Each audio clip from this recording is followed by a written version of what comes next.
to the Iranians, be careful.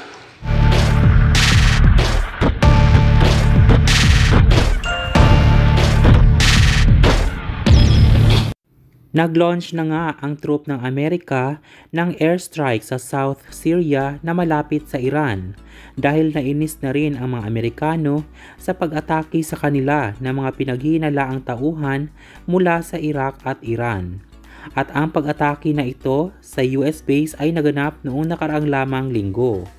Ito ay bilang ganti na rin ng mga Amerikano at warning na huwag silang atakihin ng airstrike mula sa Iraq at Iran. Ni-warningan na rin ni US President Joe Biden ang Iran at Iraq na huwag atakihin ang mga US base na nasa Middle East.